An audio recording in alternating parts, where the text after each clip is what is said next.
Way puas ang pagtabang sa kapulisan ngadto sa mga lumad sa talaingod sa Davao del Norte nga nahimong bihag sa ilang kaugalingong yuta. Atong sayron ang mga kabag-uhan sa ilang komunidad sa ikaduhang hugna sa RTV Presents ni John D. Esteban. Daw sila nahimong bihag sa kaugalingong yuta.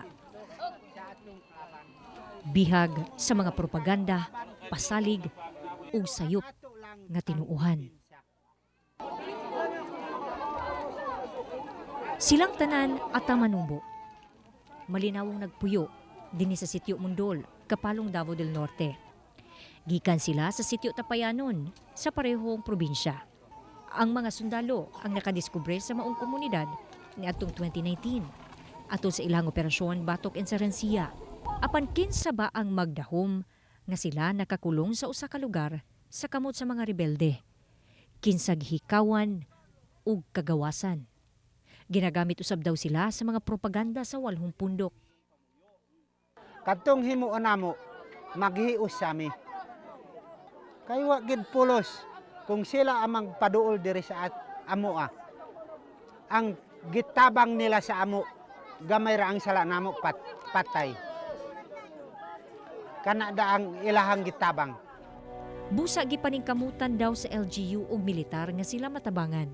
Gani padayon ang paggama og mga balay alang kanila. Kada unit dunay 2 ka kwarto. Tataw nga mas dako itandi sa mga shanties nga kasamtangan nilang ginatulugan. Kinahanglan gyud sila nga mahatagan sila og sama niini nga balay para ma-experience pud nila unsa ka anindot ang kinabuhi kung aduna kay maayong Pinoy-anan. At timano namog maayo. Kung naay ayuda gikan sa gobyerno nga ayuda para sa kalambuan namo diri. Ginatrabaho na sab ang patubig ug kuryente sa lugar. Ginatarong na usab ang farm to market road aron dali nga mahatod sa mga lumad ang ilahang mga abot sa merkado.